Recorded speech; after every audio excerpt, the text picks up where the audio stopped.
या वर्षीचा किर्लोस्कर वसुंधरा 17वा आंतरराष्ट्रीय चित्रपट महोत्सव दिनांक 9 ते 12 जानेवारी दरम्यान ऑनलाईन प्लॅटफॉर्मवर घेण्यात येणार आहे. या फेस्टिवलमध्ये 100पेक्षा अधिक चित्रपट दाखवण्यात येणार आहेत. या महोत्सवामध्ये पर्यावरण संवर्धनाच्या क्षेत्रामध्ये काम करणाऱ्या व्यक्ती व संस्थांना विविध पुरस्कारांनी सन्मानित देखील करण्यात येणार आहे, अशी माहिती फिल्म फेस्टिवलच्या संयोजकांनी दिली.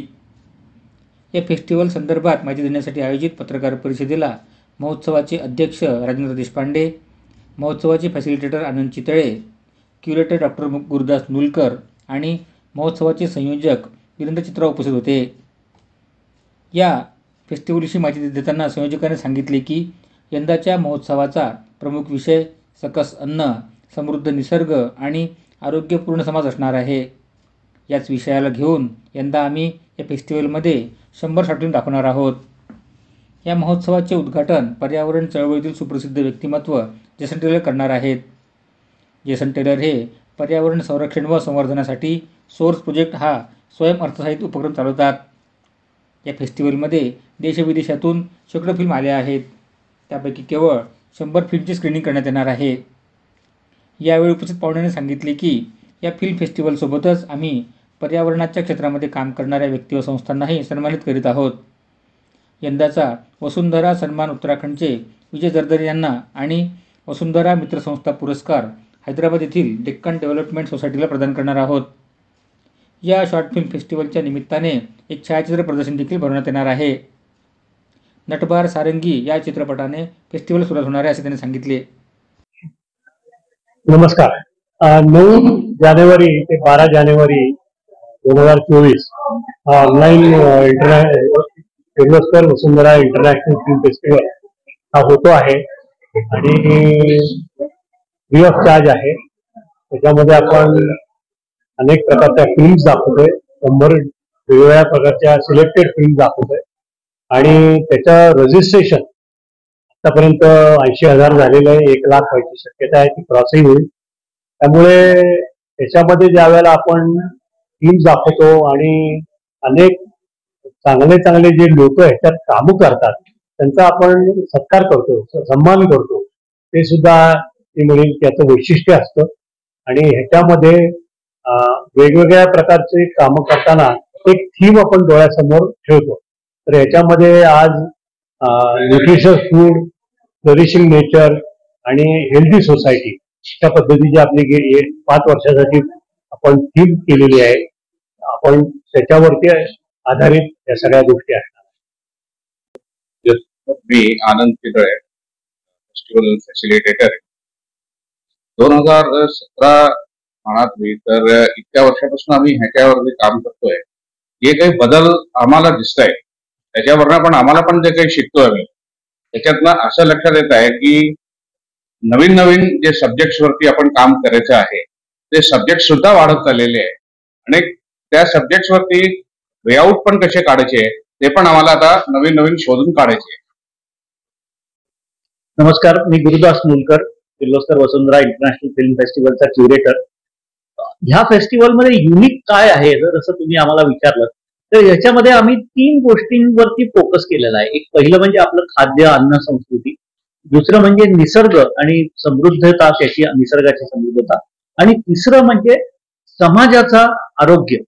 ह्या तिघांचा परस्पर संबंध काय आहे, याचा इंटरकनेक्टेडनेस काय आहे, याचे रिलेशनशिप्स काय आहेत, ह्या सगळ्या आम्ही दाखवायचा प्रयत्न केलाय. आणि हे सगळं फक्त 4 दिवसाच्या कालावधीत आम्ही दाखवतोय.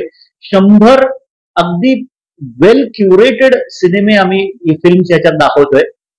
कोणताही डॉक्युमेंटरी, कोणतेही व्हिडिओ हे 18 ते 20 मिनिटाच्या वरती नाहीये. ऍव्हरेज आणि मीडियम त्यांचं ड्युरेशन साधारण 8 ते 12 मिनिटं आहे. त्यामुळे हे अत्यंत प्रेक्षणीय असे आहेत. आणि तुम्ही ह्या 4 वर्ष जर व्यवस्थित सर्व बघितला तर तुम्हाला MSc एन्व्हायरमेंटल सायन्सेसचा कोर्स करायला नको असं मी तुम्हाला थोडक्यात सांगतो. मी वीरेंद्र चित्रा, महोत्सव संयोजक किंवा फेस्टिवल डिरेक्टर. एखादा चित्रपट महोत्सव म्हणजे भारताचा सगळा विचार केला तर 400 पेक्षा जास्त इंटरनॅशनल फिल्म फेस्टिवल भारतामध्ये होतात. पण मग यामध्ये किर्लोस्कर वसुंधराचं वैशिष्ट्य काय असं जर मला विचारलं तर चित्रपट महोत्सवातनं एक चळवळ उभी राहते याचं हे एकमेव भारतातलं उदाहरण. कारण चित्रपट म्हणजे मनोरंजनाचं साधन, चित्रपट महोत्सव म्हणजे फक्त एन्जॉयमेंट, ही जी आतापर्यंतची स्वातंत्र्यानंतरची रुजलेली कन्सेप्ट होती, कल्पना होती, त्याला किर्लोस्कर वसुंधरांनी छेद दिलेला दिसतो. कारण जे 17 वर्षामध्ये गावोगावी चळवळ उभी राहिली पर्यावरण रक्षणाची, ती फक्त किर्लोस्कर वसुंधरांनीच उभी केली. याचं कारण असं आहे की दरवर्षी आम्ही प्रत्येक गावातल्या काम करणाऱ्या व्यक्ती आणि संस्था यांना जे सन्मानित करतो, त्यांना त्यातनं त्यांच्या कामाला बळ मिळतं, त्यांना उभारी मिळते आणि ते ही चळवळ पुढे नेण्याकरता खूप मदत करतात. म्हणजे आतापर्यंत या 17 वर्षाच्या काळामध्ये 1200 संस्था किंवा व्यक्तींना आम्ही सन्मानित केलेलं आहे. ही सगळी माहिती आमच्या वेबसाईटवर आहे. परंतु ही सगळी माणसं इतकी महत्वाची आहेत की आपापल्या पातळीवरती काम करत होती. किर्लोस्कर वसुंधराच्या माध्यमातून त्या व्यासपीठावर त्यांना सन्मानित केलं गेलं आणि अख्खं गाव त्यांना ओळखायला लागलं आणि तेव्हा कळलं की अरे यांच्याकडे केवढा मोठा ठेवा आणि कामाचा अनुभव आहे. अशा व्यक्तींमध्ये यावेळेला जो पुण्यातला महोत्सव होणार आहे 9 ते 12 जानेवारी, अशी 5 व्यक्तिमत्व आम्ही काढली आहेत की ज्यांना ऑनर मिळतो आहे. उत्तराखंडमध्ये सातत्याने काम करणारे विजय जरजारी असतील किंवा सोलापूर सारख्या अत्यंत रिमोट एरियामध्ये काम करणाऱ्या महिला सक्षमीकरणाचं काम करणाऱ्या अनिता माळगे असतील किंवा हैदराबाद तेलंगणातली डेक्कन डेव्हलपमेंट सोसायटी असेल, ज्याच्या पलीकडे जाऊन मोंगाबे सारखी जगभरामध्ये पर्यावरण चित्रपटांची निर्मिती करणारी संस्था असेल, अशा कितीतरी लोकांना या सगळ्यांमध्ये सन्मानित केलं जाणार आहे. साधारणतः 1200 फिल्म आम्ही दरवर्षी वेगवेगळ्या जगातल्या सोर्स करतो आणि फायनली त्यातल्या 100च्या आसपास फिल्म आम्ही दाखवणार आहोत. आतापर्यंत जे 80,000 रजिस्ट्रेशन झालंय ते साधारणतः 52 देशातनं रजिस्ट्रेशन एका बाजूला झालंय आणि भारतातल्या 22 राज्यांमधनं हे रजिस्ट्रेशन झालेलं आपल्याला दिसतं. कारण महोत्सवामध्ये 100 पेक्षा जास्त जागतिक दर्जाचे एक्सपर्ट्स हे आपापली मतं आणि आपापलं ज्ञान हे या महोत्सवामध्ये व्यक्त करणार आहेत. त्यामुळे एका अर्थी पर्यावरण रक्षणाचा संदेश देश देश पुढे जाणारा हा महोत्सव हा इतक्या मोठ्या प्रमाणात आज जगप्रसिद्ध होत आहे असं म्हटलं तर वावगं.